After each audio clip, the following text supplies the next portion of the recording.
Good morning children. आज ये platform success orbit जो आप लोगों के लिए बनाया है, ये एक केमिस्ट्री का एक न्यू प्लेटफॉर्म क्लास 11th के लिए बनाया हुआ है। इसमें बच्चों को केमिस्ट्री इतना इजीली समझ में आएगा, बहुत अच्छे से बच्चों को ईच एंड एवरी टॉपिक जो क्लियर होगा, सारे कॉन्सेप्ट्स, आपके जो डाउट्स होंगे बच्चों के तो कमेंट बॉक्स में आप डालिएगा, तो हमारे नेक्स्ट लेक्चर में बच्चों के डाउट्स भी क्लियर करे जाएंगे। जैसे कि मुझे पता है जब से कोविड स्टार्ट हुआ है बच्चों की पढ़ाई एकदम डंप हो गई है। लास्ट ईयर भी पूरा ऐसे ही गया। जो पढ़ने वाले बच्चे थे जिन्होंने तो पढ़ाई करी ऑनलाइन लेक्चर्स में भी, ऑनलाइन क्लासेस में भी, पर बहुत सारे हमारे इंडिया में ऐसे भी जो बच्चे हैं जो नहीं पढ़ते हैं। पर होता क्या है, उस टाइम तो वो मस्ती करते हैं, पर आगे फ्यूचर में जो उन्होंने प्रॉब्लम फेस करते हैं तब उनको रियलाइज होता है वहां पर बैठकर कि मैंने क्या क्या लॉस किया हुआ है अपनी लाइफ में, पर उस चीज से वो ओवरकम नहीं कर पाते हैं। क्या होता है, सिर्फ पछताना रह जाता है बच्चों के लिए। पर कोई बात नहीं, यहाँ पे मैं आपके लिए जो केमिस्ट्री लेकर आई हूँ, मैं बिल्कुल जीरो से पढ़ाऊंगी। मैं भूल जाऊंगी कि बच्चों ने कुछ पढ़ा हुआ है पहले, बच्चों को कुछ आता है, और आपको सारे कॉन्सेप्ट्स इतने इजीली समझ में आएंगे बिना किसी प्रॉब्लम के। चलिए मैं स्टार्ट करती हूँ। आज मेरा फर्स्ट लेक्चर है। मैं आपको एक बेसिक इंफॉर्मेशन दूंगी। जैसे कि क्लास 11th में 5 यूनिट्स हैं और हर यूनिट में 4-5 चैप्टर्स कवर कर रही है हर एक यूनिट क्लास 11th की केमिस्ट्री की। पर सारे चैप्टर्स को स्टार्ट करने से पहले आज मैं अपना first lecture naming of inorganic compound से स्टार्ट करूंगी। नेमिंग ऑफ इनऑर्गेनिक कंपाउंड से आज मैं अपना first lecture class 11th chemistry का स्टार्ट करूंगी। तो बच्चों आप इसे अच्छे से देखिएगा, आपको फर्स्ट लेक्चर देखते ही देखते लर्न हो जाएगा, बिल्कुल ईच एंड एवरी स्टेप। तो मैं जीरो से स्टार्ट करा रही हूँ बच्चों, तो प्लीज फोकस ओवर है, क्योंकि बेटा पढ़ाई में फोकस मैटर करता है। आप जितना ज्यादा अटेंटिवली मेरा लेक्चर अटेंड करेंगे, आपको जरूरत नहीं है बच्चों लर्न करने की, आपको बिल्कुल भी जरूरत नहीं पड़ेगी लर्न करने की। बस आप मेरा लेक्चर देखिए, आपको अटेंड करते करते ही सारा कुछ लर्न हो जाएगा। फिर बस you just have to go through that. Okay, now I am starting in chemistry. तो बच्चों जैसा कि हम लोगों ने प्राइमरी क्लासेस में अपने पढ़ा हुआ है कि साइंस 3 पार्ट्स में डिवाइड हो जाती है हमारी क्लास 6 से, फिजिक्स, केमिस्ट्री एंड बायो। फिर क्या होता है, क्लास 10 तक तो हम अपना कॉमनली सब्जेक्ट्स पढ़ते हैं, पर जब हम लोग क्लास 11th एंड 12th में आते हैं तो हमारा केमिस्ट्री भी एक मेजर सेक्शंस में फर्दर डिवाइडेड हो जाता है। वो है physical chemistry, inorganic chemistry and organic chemistry. अब बेटा आपको ये तो पता ही होगा कि ऑर्गेनिक केमिस्ट्री जो है एक छोटा सा नाम है, और इसके अंदर जो आता है कार्बन। ऑर्गेनिक केमिस्ट्री का पूरा टॉपिक किसको इंक्लूड करता है? Only the carbon. अब आप कहेंगे इतना बड़ा टॉपिक और इतने छोटे से कार्बन से ही कवर अप हो गया, कैसे? कार्बन छोटा नहीं है। कार्बन हमारे सराउंडिंग में, हमारे लाइफ में, हमारी डेली एक्टिविटीज में, हमारे सराउंडिंग्स में हर चीज कार्बन से बनी हुई है, हर चीज कार्बन से बनी हुई है। इवन जो फोटोसिंथेसिस का प्रोसेस होता है, उसमें जो हमारा फूड प्रिपेयर होता है उसमें भी कार्बन प्रेजेंट होता है। हम लोग जो फूड कंज्यूम करते हैं ग्लूकोज के फॉर्म में जो हमारी बॉडी में प्रेजेंट होता है उसमें भी कार्बन होता है। हमारे सराउंडिंग में जो हमारा फर्नीचर होता है, हमारे घर में हमारा जो सामान होता है, वो सब भी किससे बना हुआ होता है? कार्बन। डेली लाइफ में हम लोग जितने भी सामान यूज करते हैं वो सब किससे बना हुआ होता है? कार्बन। और कार्बन इतना वास्ट एक कंपाउंड्स बनाता है अपने, इनन्यूमरेबल। और आप देखिए रोज हमारी नई रिसर्च चलती रहती है और हर रोज एक नए कंपाउंड्स की रिसर्च होती रहती है। और तो इसका तो हम बोलेंगे ही नहीं कि कार्बन का कभी एंड हो सकता है, कार्बन का कभी एंड नहीं हो सकता है। हमारे साइंटिस्ट इस पूरे वर्ल्ड में, हमारी कंट्री के, दूसरी कंट्रीज के, हर रोज एक नई रिसर्चेस करते रहते हैं।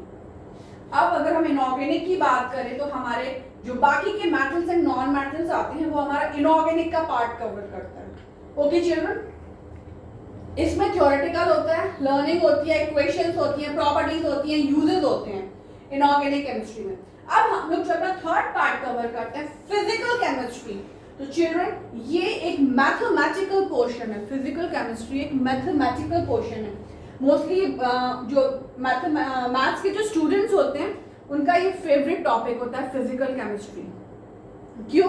क्योंकि इसमें मैक्सिमम पार्ट जो होते हैं न्यूमेरिकल्स का होता है, मेनली क्या होता है मोल कॉन्सेप्ट। तो ये टॉपिक भी मैं आपका इतने अच्छे से क्लियर करूंगी। बहुत मैक्सिमम स्टूडेंट्स को डाउट्स होते हैं मोल कॉन्सेप्ट्स में, उनको मोल कॉन्सेप्ट क्लियर ही नहीं होता है। क्लास 11 तक वो आ तो जाते हैं सम्स को रट रट के, क्योंकि हम लोगों ने जो छोटे क्लासेस में 9th 10th में कुछ ही काउंटेबल लॉज पढ़े हुए होते हैं, एवोगैड्रोस लॉ, गे-लुसैक्स लॉ, इसी बॉयल्स लॉ, चार्ल्स लॉ, इसी पे बेस्ड हमारे कुछ काउंटेबल न्यूमेरिकल्स होते हैं। बच्चे उनको रट लेते हैं। मोल कॉन्सेप्ट्स में भी क्या होता है, number of moles find out करना, number of molecules find out करना। तो ये बच्चे क्या होता है बहुत छोटे छोटे 3-4 स्टेप्स के न्यूमेरिकल्स होते हैं। बच्चे मैक्सिमम बच्चे हमारे यहाँ के उसको लर्न कर लेते हैं, स्पेशली द गर्ल्स। बॉयज को तो फिर भी थोड़ा सा क्लियर हो जाता है। और अभी कोविड के टाइम पे तो अगर मैं कहूँगी तो सबकी हालत बिल्कुल डंप है, किसी को कुछ ही नहीं आता है। तो यहाँ पे बच्चों में आपका फिजिकल केमिस्ट्री में मोल कॉन्सेप्ट का टॉपिक भी बहुत अच्छे से क्लियर करूंगी। आपके सारे न्यूमेरिकल्स बिल्कुल एकदम फ्लुएंट हो जाएंगे आप लोगों को। Okay children, now I am starting my topic, naming of inorganic compounds. तो इनऑर्गेनिक कंपाउंड्स स्टार्ट करने से पहले मैं आपको एसिड्स एंड बेसिस की एक शॉर्ट डेफिनेशन बताना चाहूंगी। जैसे कि हम लोग ने अपने छोटे क्लासेस में पढ़ा है। अगर क्लास 6 में अगर मैं बात करूं, सबसे हम लोगों को इनिशियली क्या पढ़ाया जाता है, व्हाट आर एसिड्स। तो हम लोगों को ये पढ़ाया जाता है एसिड्स क्या होते हैं। Acids have sour in taste, acids are corrosive in nature। अब भाई सामने एसिड रखा है बॉटल में, अब हमसे कोई बोले कि चेक करके बताइए ये एसिड है क्या, तो हम क्या करेंगे, उसको टेस्ट करके बताएंगे, हम किसी के ऊपर फेंक कर बताएंगे। तो ये तो वायलेंस है ना, हम किसी के ऊपर फेंकेंगे तो कोई तो जल जाएगा, उसकी स्किन बर्न हो जाएगी। तो ऐसा करना तो वायलेंस है ना, तो ये तो हम नहीं कर सकते हैं ना। कोई हमसे बोलेगा बेस क्या होता है, तो हम टेस्ट करके बताएंगे, बिटर इन टेस्ट। सोपी होता है बिटर, सॉरी जो बेस होता है वो टच करने में सोपी लगता है हमें, तो हम लोग क्या ऐसे करके बताएंगे। उसके बाद जो एरीनियस आए, एरीनियस ने एसिड्स एंड बेसिस को जब क्लासिफाई किया तो उन्होंने उसको डेफिनेशन दी। उन्होंने बोला एरीनियस ने कि जो पानी में मिलाने के बाद जो एसिड्स H+ आयंस में डिसोशिएट होते हैं उनको एसिड्स कहते हैं। एरीनियस ने कहा कि जब पानी में, वाटर में हम लोग बेसिस को डिसॉल्व करते हैं तो सारे बेसिस OH आयंस में डिसोशिएट हो जाते हैं, तो वो बेसिस कहलाते हैं। पर हुआ क्या, एरीनियस ने अपनी ये थ्योरी तो बनाई, डिफाइन भी किया एसिड्स एंड बेसिस को, कई एग्जांपल्स भी लिए बच्चों। जैसे एरीनियस ने लिया HCl, जब HCl को आयोनाइज किया या डिसोशिएट किया तो H+ और Cl- आयंस में डिसोशिएट हुआ। हमें क्या पता चल गया इस चीज को देखकर कि ये एसिड है। H2SO4 को जब हमने डिसोशिएट किया, इसने भी हमें H+ आयंस दिए, हमें क्या पता चल गया, ये भी एसिड्स है। जब हमने H2CO3 को डिसोशिएट किया, इसने भी हमें H+ आयंस दिए, इससे हमें क्या पता चला, ये सारे एसिड्स हैं। इसी तरीके से बहुत सारे एसिड्स हैं। तो अब आपको भी पता चल जाएगा कि जिन कंपाउंड्स में H प्रेजेंट है तो वो सारे क्या होते हैं, एसिड्स होते हैं। अब अगर हम लोग बेसिस की बात करें तो OH, NaOH, अगर मैं इसको डिसोशिएट करूंगी तो ये क्या देगा, Na+OH- आयन। KOH को डिसोशिएट करूंगी तो ये क्या देगा, K+OH- आयन। OH को देखकर हमें क्या पता चला कि ये बेसिस हैं, NaOH एंड KOH। एरीनियस ये डिफाइन ही कर रहे थे इसको, तो हुआ क्या, एरीनियस की थ्योरी फेल हो गई। क्यों फेल हुई, व्हाई डिड एरीनियस थ्योरी फेल, तो हम बताएंगे क्योंकि बहुत सारे ऐसे एसिड्स भी होते हैं बच्चों जिसमें H आयंस प्रेजेंट नहीं होते हैं, जिसमें हाइड्रोजन आयंस प्रेजेंट नहीं होते हैं बच्चों, फिर भी वो एसिड्स होते हैं। Like AlCl3, like AlCl3। एरीनियस की थ्योरी यहां पे फेल हो गई क्योंकि एरीनियस ने क्या बोला हुआ था कि एसिड्स वही होते हैं बच्चों जिसमें हाइड्रोजन आयंस प्रेजेंट होते हैं। पर आप देखिए यहाँ पे, क्या यहाँ पे हाइड्रोजन आयंस प्रेजेंट हैं, AlCl3 में no hydrogen ions are present है. So here the Arrhenius theory is failed completely. Now what happens over here? Okay, now this AlCl3 is not having the hydrogen ions, but it is still having the property of acids. Okay, now अब क्या हुआ, Arrhenius ने further acids को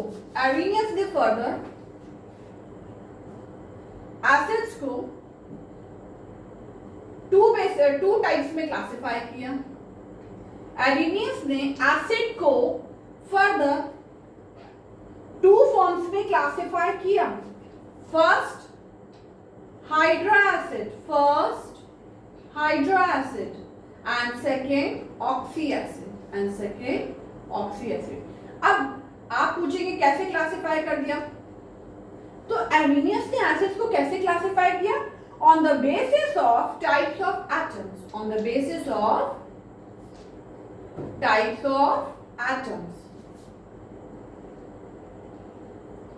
Arrhenius ने acid को two forms में classify किया on the basis of types of atoms.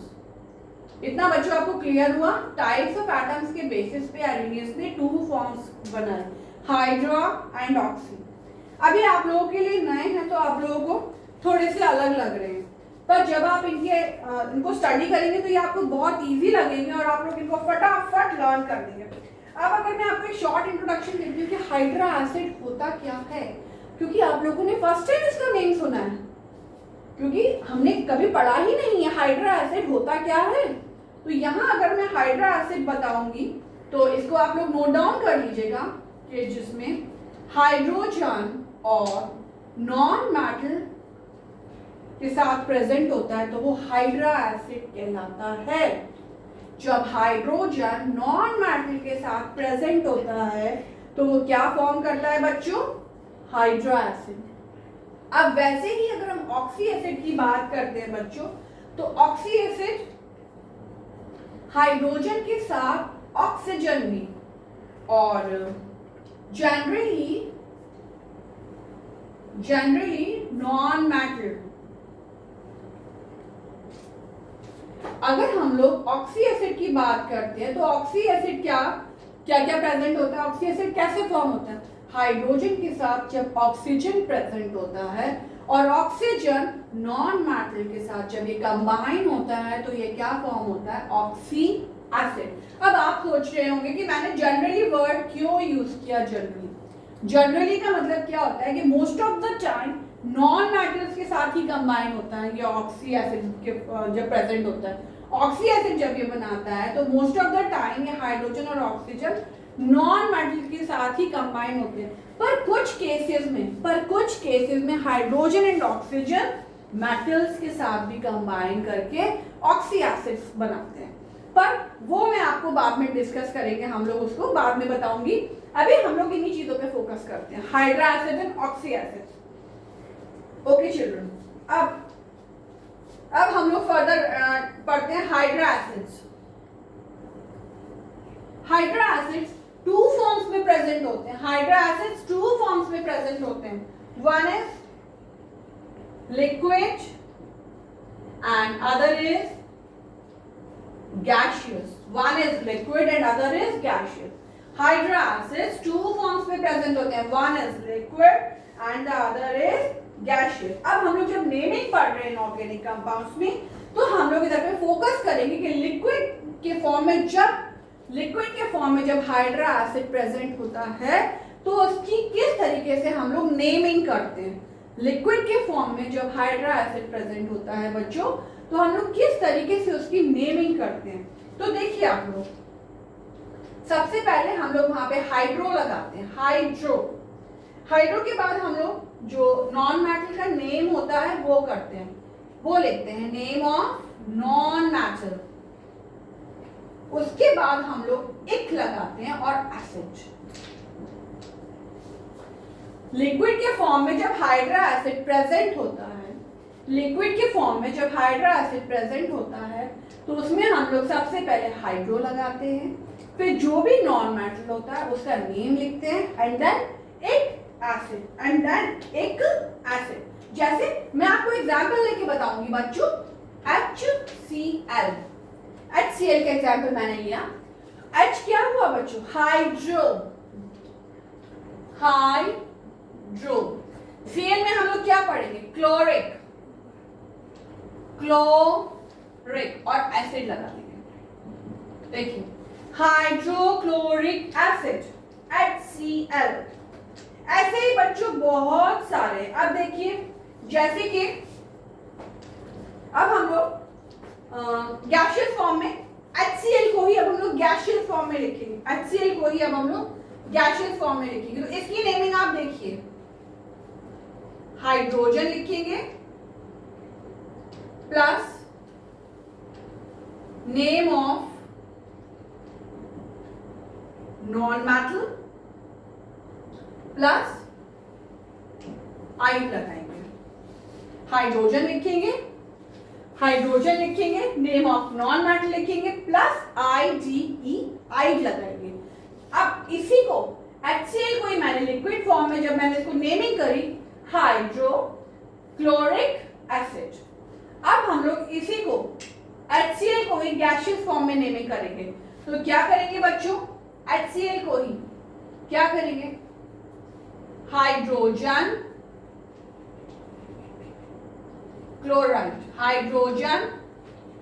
Chloride.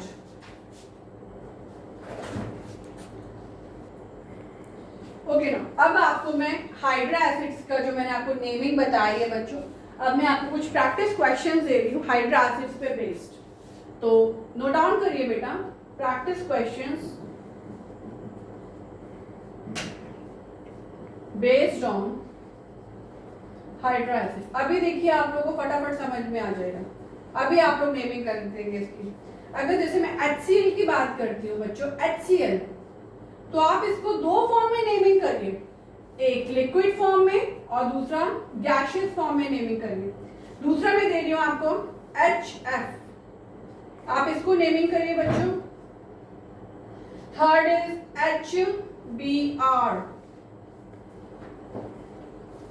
Fourth is H2S,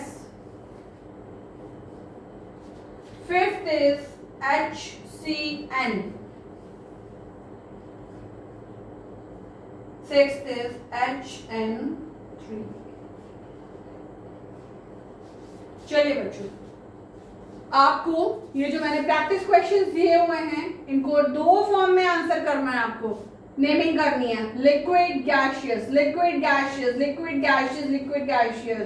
Only in the first one I had mentioned the liquid and gaseous, but in rest of these compounds I had just marked the two arrows. But you have to name according to their states, liquid or gaseous. Okay, children? Okay, now I am giving you some time to solve these. Okay.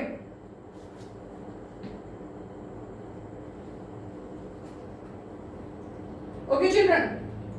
Now I am solving for you. जैसा कि मैंने आपको बताया था, ध्यान कीजिए यहाँ पर देखिए HCl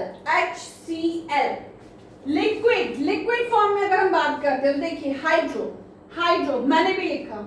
name of the non metal क्या था मेरा? नॉन मेटल Cl क्या होता है? क्लोरीन। क्यों लिखा है क्लोरीन? क्योंकि हमको IC लगाना है।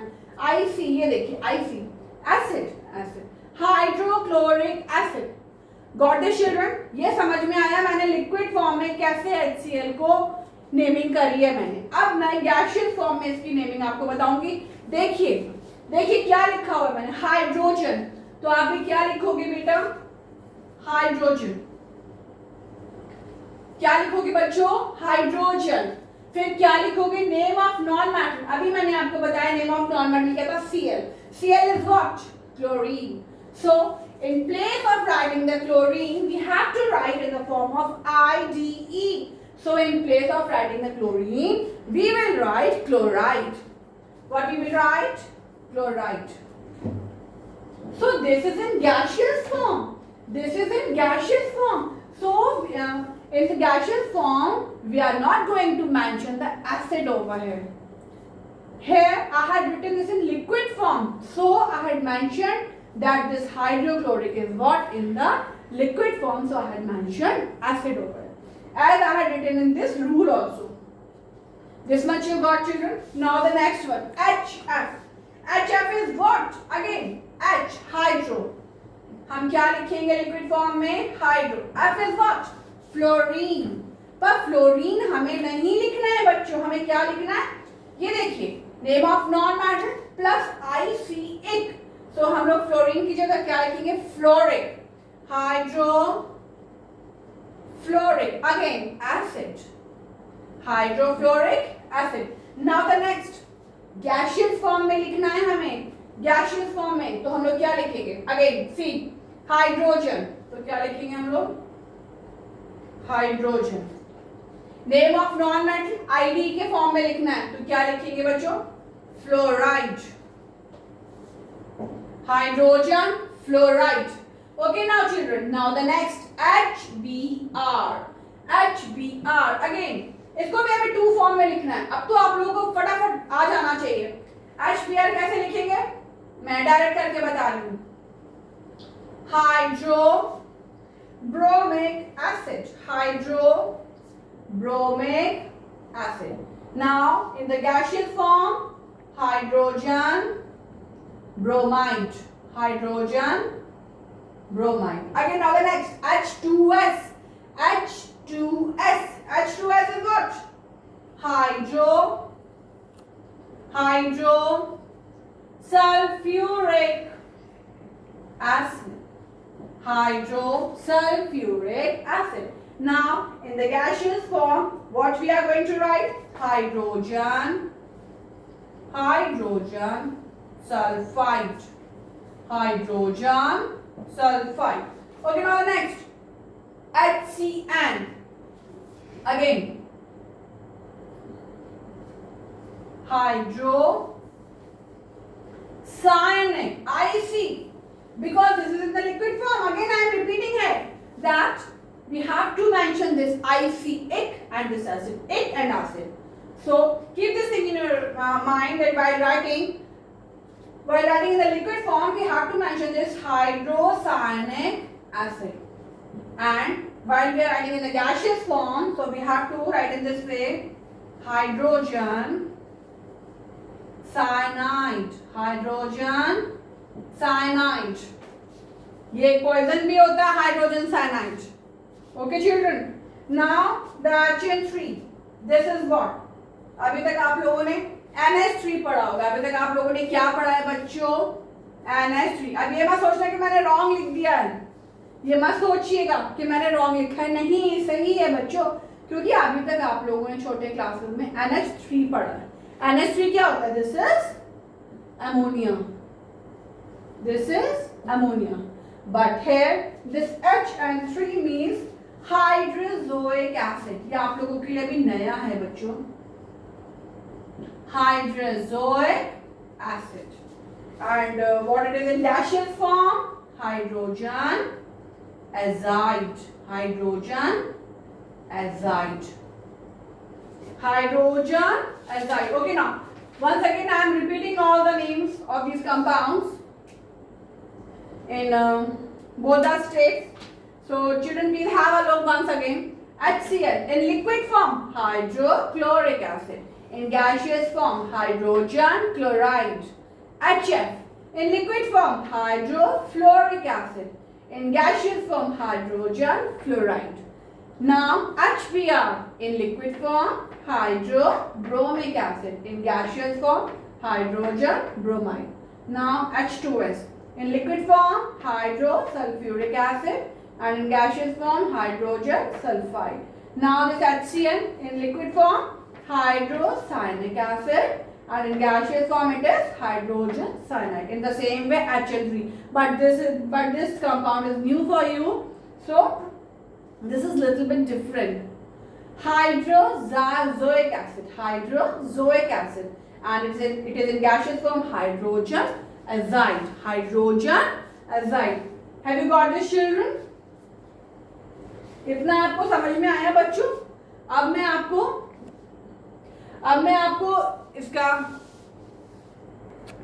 इसको बच्चों आपको बिल्कुल अच्छे से क्लियर हो गया होगा कि हाइड्रा एसिड्स की नेमिंग कैसे करनी है। अब हम लोग एक थोड़ी सी आप लोग नॉलेज दीजिए बच्चों कि ऑर्गेनिक केमिस्ट्री में हम लोग ऑर्गेनिक केमिस्ट्री में कुछ एलिमेंट्स के स्पेशल नेम्स होते हैं। ऑर्गेनिक केमिस्ट्री में कुछ एलिमेंट्स के स्पेशल नेम होते हैं, तो वो आपको पता होना चाहिए क्योंकि हम लोग नेमिंग सीख रहे हैं यहाँ पे इनऑर्गेनिक कंपाउंड्स की। तो कई जगह आप लोगों को या तो नेम्स के फॉर्म में आंसर देना होता है, कंपाउंड का नेम लिखा होता है, आपको उसका फॉर्मूला लिखना होता है। कई बार फॉर्मूला दिया होता है तो हम लोग उसकी नेमिंग करनी होती है। तो आप लोग कहीं कंफ्यूज ना हो जाओ, तो सल्फर, नाइट्रोजन और ऑक्सीजन के स्पेशल नेम्स होते हैं। स्पेशल नेम्स होते हैं बच्चों, ये आप लोग जरूर नोट डाउन करिएगा। सल्फर, नाइट्रोजन, ऑक्सीजन, इनके स्पेशल नेम्स होते हैं। जैसे S, S means thio, S means thio. Now N, azo, azo. जैसा कि बेटा हम लोगों ने HN3 जब लास्ट टाइम अभी इससे पहले जो हम लोगों ने हाइड्रा एसिड्स की नेमिंग करी थी तो वहां पे HN3 आया था, एजाइड। तो वहां पे आपको नया लगा हुआ था क्योंकि आप लोगों ने नहीं पढ़ा हुआ है पहले। तो N is what, azo, N is what, azo. Now oxygen, oxygen के लिए हम लोग क्या पढ़ेंगे बच्चों, oxo. Oxygen is what, oxo. तो अब हम लोग बेटा ऑक्सी एसिड्स की नेमिंग देखते हैं। ऑक्सी एसिड्स, ऑक्सी एसिड्स की नेमिंग अब हम लोग देखते हैं यहाँ पे। तो आप देखिए ये भी बहुत इजी है, पर इसमें टाइप्स थोड़े से हैं ऑक्सी एसिड्स में। तो हम लोग सबसे पहले देखेंगे, ये 5 टाइप्स में क्लासिफाई किया गया है। इसके 5 टाइप्स हैं बच्चों, 1 2 3 4 5। अभी आपको दिखने में टफ लग रहा है, हम लोग फिंगर के टिप्स पे इसको लर्न कर लेंगे। ऑक्सी एसिड्स के 5 टाइप्स हम लोग फिंगर के टिप्स पे इसको लर्न करेंगे। सबसे पहला जो इसका टाइप है, नॉर्मल ऑक्सी एसिड,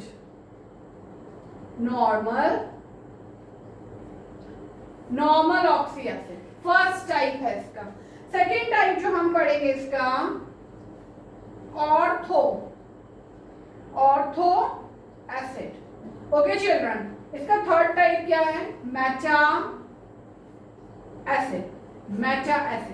अब इसका फोर्थ टाइप क्या है, पायरो ऑडी एसिड।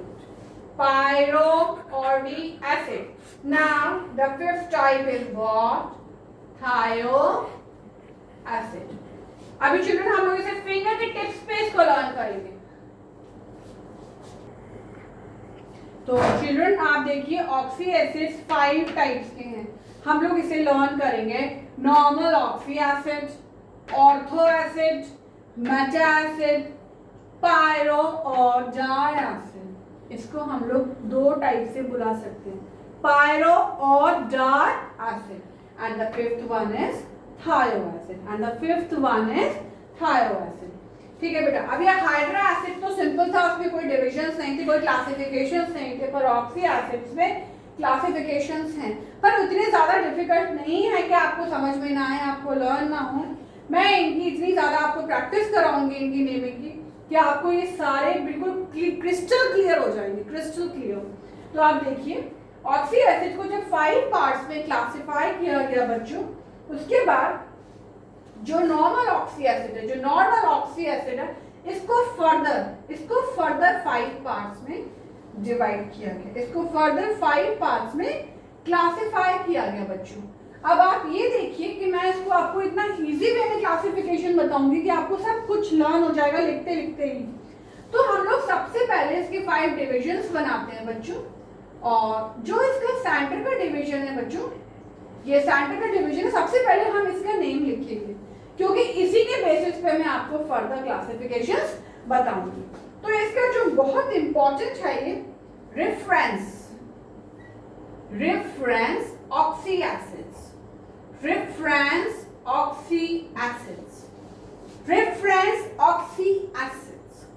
अब जैसा कि हम लोग पहले पढ़ चुके थे कि ऑक्सी एसिड्स में क्या प्रेजेंट होता है बच्चों, ऑक्सी एसिड्स में क्या प्रेजेंट होता है, किसको कहते हैं? अभी मैंने आपको बताया था हाइड्रोजन, हाइड्रोजन के साथ ऑक्सीजन, हाइड्रोजन के साथ ऑक्सीजन और जनरली नॉन मेटल्स, और जनरली नॉन मेटल्स प्रेजेंट होते हैं। ऑक्सी एसिड्स के साथ बच्चों हाइड्रोजन, ऑक्सीजन और जनरली नॉन मेटल्स प्रेजेंट होते हैं, उनको हम लोग ऑक्सी एसिड्स कहते हैं। ऑक्सी एसिड्स को फर्दर 5 पार्ट्स में क्लासिफाई किया गया है। नॉर्मल ऑक्सी एसिड जिसमें सबसे बहुत इंपॉर्टेंट होता है, इसको फर्दर 5 पार्ट्स में क्लासिफाई किया गया है, जिसमें इसका जो सेंटर का मेन होता है रेफरेंस ऑक्सी एसिड, जिसमें इसका जो मेन इंपॉर्टेंट होता है रेफरेंस ऑक्सी एसिड। अब होता क्या है बच्चों कि इसमें ऑक्सीजन का रिमूवल और एडिशन होता है। इसके जो फर्दर पार्ट्स होते हैं जिनके बेसिस पे हम इनकी नेमिंग करते हैं, तो होता क्या है उनमें ऑक्सीजन का रिमूवल या ऑक्सीजन का एडिशन होता है, उसी के बेसिस पे हम इनकी नेमिंग करते हैं रेफरेंस ऑक्सी एसिड। जैसे कि अब आप देखिए, अगर हम लोग इसमें एक सिंगल ओ ऐड करते हैं, जब हम अपने रेफरेंस ऑक्सी एसिड में सिंगल ओ ऐड करते हैं, when we simply add single oxygen in this reference oxy acid, then it becomes peric acid. जैसे होता है ना बच्चों, थोड़े से हमें कुछ मार्क्स अच्छे मिल गए तो हमारे पर निकल आते हैं ना हमारे पर। हमारी टीचर ने तारीफ कर दी क्लास में, वाह वाह बहुत अच्छे मार्क्स है। घर पे गए, हमारे मम्मी पापा ने भी बोला अरे वाह बहुत अच्छी पढ़ाई गई, तो क्या हुआ, छोटे भाई बहनों की नजर में हमारे तो पर निकल आए, हम तो बात ही नहीं कर रहे हैं उनसे सीधे। क्यों भाई, क्यों बात नहीं कर रहे? क्योंकि हमारे तो बहुत अच्छे मार्क्स आए हैं। तो in the same way reference oxy acid में क्या होता है, जब सिंगल ऑक्सीजन 1 O जब ऐड होता है तो उसको क्या बना लेता है, पैरिक एसिड, पैरिक। और जब हम इसमें 2 O का एडिशन करते हैं, जब हम इसमें 2 O का एडिशन करते हैं तो ये क्या बन जाता है,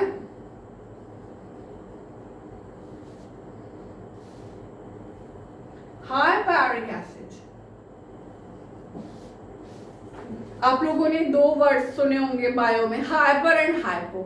जब कोई भी चीज ज्यादा हो जाती है तो क्या बोलते हैं, अरे हाइपर हो गया, हाइपर। अरे भैया हमने तो अपने टीचर को बहुत गुस्सा दिला दिया, हाइपर हो गया, बिल्कुल टीचर हमारा बहुत नाराज हो गया। हाइपर वर्ड यूज करते हैं किसी चीज के ज्यादा होने पे, और किसी चीज के कम होने पे हम क्या यूज करते हैं, हाइपो। किसी चीज के कम होने पे बच्चों हम लोग क्या यूज करते हैं, वर्ड हाइपो, और ज्यादा होने पे क्या होता है, हाइपर। तो अब आप एक चीज नोटिस करिए, रेफरेंस ऑक्सी एसिड था, इसमें एक O 1 O जब ऐड हुआ तो क्या बन गया, पर निकला है, पैरिक एसिड। जब इसमें 2 O ऐड हुए तो क्या हुआ, बहुत ज्यादा हाइपर, हाइपैरिक एसिड। अब इन द सेम वे बच्चों, अब ऊपर की तरफ हम जब जाएंगे तो ऑक्सीजन क्या होगा, रिमूव होगा, ऑक्सीजन क्या होगा, लेस होगा। सबसे पहले सिंगल ऑक्सीजन रिमूव हुआ तो क्या बन गया, ये अस एसिड, OUS, अस एसिड। जब सिंगल ऑक्सीजन रिमूव हुआ तो क्या बन गया, ये अस एसिड, OUS। ओके, अब इन द सेम वे जब इसमें 2 ऑक्सीजन रिमूव हुए, what happens on the removal of 2 oxygen, it becomes hypous acid, it becomes hypous acid children. Have you got this much? इतना मुझे आपको लगता है कि बहुत अच्छे से समझ में आया होगा। हमारा जो नेक्स्ट लेक्चर होगा, जो मैं उसमें आगे और भी नेमिंग कंपाउंड्स के बारे में आपको बताऊंगी, पर आज जितना मैंने आपको पढ़ाया वो बहुत अच्छे से आपको क्लियर हुआ होगा कि हाइड्रा एसिड्स क्या होते हैं, ऑक्सी एसिड्स क्या होते हैं, ऑक्सी एसिड्स कितने टाइप के होते हैं, कैसे नेमिंग करते हैं हम लोग, फर्दर हम लोग ऑक्सी एसिड को कैसे क्लासिफाई करते हैं। अच्छा चलिए ठीक है, अब मैं आपको ऑक्सी एसिड्स के बेसिस पे कुछ प्रैक्टिस क्वेश्चंस दे रही हूँ, मैं आपको।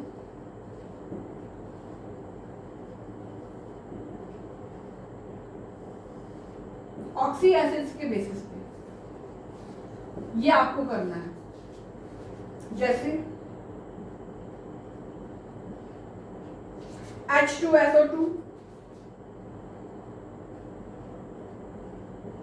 H2SO3, H2SO4, H2SO5, H2SO6।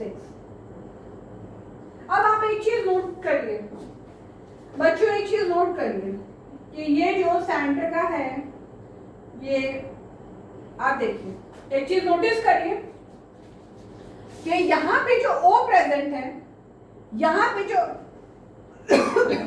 जो O प्रेजेंट है, ऊपर जब हम जा रहे हैं तो O देखिए रिमूव होता जा रहा है। यहाँ पे अगर हमने से एक स्टेप ऊपर चढ़े, 1 O रिमूव हुआ, सिंगल O रिमूव हुआ। उससे जब हम लोग सेकेंड स्टेप पे चढ़े तो आप देखिए 2 O रिमूव हुए। वैसे ही इन द सेम वे जब हम लोग नीचे मूव करते हैं तो जब हम लोग ने सिंगल स्टेप नीचे रखा तो सिंगल O ऐड हुआ। उसी की तरह जब हम लोग सेकेंड स्टेप नीचे गए हैं तो 2 ऑक्सीजन ऐड हुए उसी के बेसिस पे। तो इसका मतलब सेंटर वाला क्या है बच्चों? Reference oxy acid. सेंटर वाला किससे मैच हो रहा है? रेफरेंस ऑक्सी एसिड से।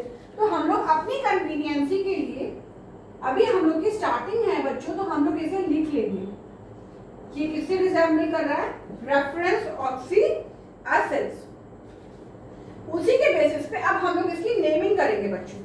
उसी के बेसिस पे अब हम लोग इसकी नेमिंग करेंगे। आप देखिए क्या लिखा है? हाइपोस एसिड लिखा है, हाइपोस। अब आप देखिए तो क्या नेम होगा इसका? Hyposulphurous acid. Hyposulphurous acid. उसी के बेसिस पे अब आप देखिए अस, मैं इसका नीचे नेमिंग कर रही हूं, सल्फ्यूरस एसिड। Sulphurous acid. अब उसी के बेसिस पे आप देखिए H2SO4 तो सबको पता होगा, सब लोग जानते हैं भाई, बहुत छोटे से पढ़ते चले आए। सल्फ्यूरिक एसिड, सबने एक बार में बोल दिया sulphuric acid, sulphuric acid, sulphuric acid. Okay now children, अब देखिए 1 ऑक्सीजन ऐड होता चला। पैरिक एसिड, क्या लिखा था हम लोगों ने? पैरिक एसिड। तो क्या लिखेंगे? पर सल्फ्यूरिक एसिड, पर सल्फ्यूरिक एसिड। अभी मैं आप लोगों को और बहुत सारे प्रैक्टिस क्वेश्चन दूंगी क्लियरेंस के लिए। अब देखिए क्या था? हाइपरिक एसिड, तो hyper sulphuric acid, hyper sulphuric acid. इतना क्लियर हुआ बच्चों? ओके चिल्ड्रन, ये देखिए, ये जो अभी आपको एग्जाम्पल मैंने एक्सप्लेन किया, तो आई होप सो कि आपको क्लियर हो गया होगा। अगर कुछ बच्चों को क्लियर नहीं भी हुआ है तो परेशान होने की कोई ज़रूरत नहीं है बेटा। इस दुनिया में कई तरीके के लोग होते हैं। एक होते हैं जो शार्प माइंडेड होते हैं, जिनको जल्दी से समझ में आ जाता है ना, और कुछ बच्चे ऐसे होते हैं जिनको थोड़ा देर में समझ में आता है। तो जिन बच्चों को देर में समझ में आया उनको परेशान होने की ज़रूरत नहीं है। अभी मैं और एग्जाम्पल्स कराऊंगी और प्रैक्टिस क्वेश्चंस कराऊंगी बच्चों। मैं बहुत सारे DPQ आपको दूंगी। DPQ means daily practice questions मैं आपको दूंगी, जिससे आप लोगों को बहुत ज़्यादा प्रैक्टिस हो जाएगी और आप लोगों को किसी भी टॉपिक पे बेस्ड आप इजीली अटेम्प्ट कर लोगे कोई भी क्वेश्चन अगर आता है तो। ठीक है, तो अब मैं आपको एक दो क्वेश्चन और करा रही हूँ, जैसे कि HNO3। इसी की तरह मैं लेती हूँ HNO2 और एक लेती हूँ HNO4। इसकी नेमिंग करनी है। ये सारे ऑक्सी एसिड्स हैं। इसी की तरह मैं एक एग्जांपल लेती हूँ, थर्ड एग्जांपल और लेती हूँ HClO। दूसरा लेती हूँ HClO2।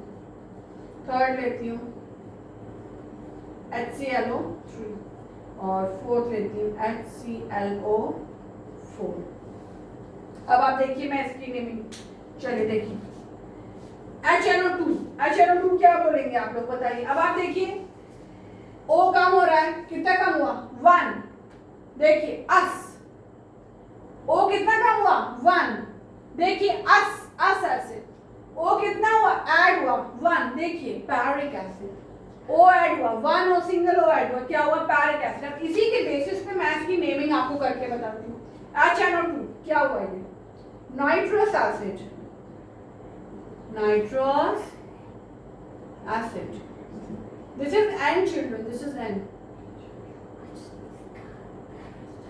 Nitrous acid. अब HNO3, ये तो हम लोगों ने छोटे क्लासेस में भी पढ़ा हुआ है, nitric acid, this is nitric acid. Now HNO4, अब आप देखिए जैसा कि इसमें लिखा हुआ है 1 ऐड करने पे हमें क्या लगाना है, पर एक एसिड। देखिए तो हम लोग क्या लगाएंगे बच्चों बताइए, पर नाइट्रिक एसिड, पर नाइट्रिक एसिड। अब आप देखिए यहाँ पे देखिए, यहाँ पे देखिए बच्चों क्या हो रहा है, ऑक्सीजन का मॉलिक्यूल ऐड होता चला जा रहा है। हर एक स्टेप में आप देखिए O ऐड होता चला जा रहा है, पहले सिंगल था, फिर 2 हुआ, फिर 3 हुआ, फिर 4 हुआ। अब आप देखिए हम लोग कैसे इसकी नेमिंग करते हैं, ये देखिए यहां से ऐड होता चला जा रहा है, हाइपोक्लोरस, हाइपोक्लोरस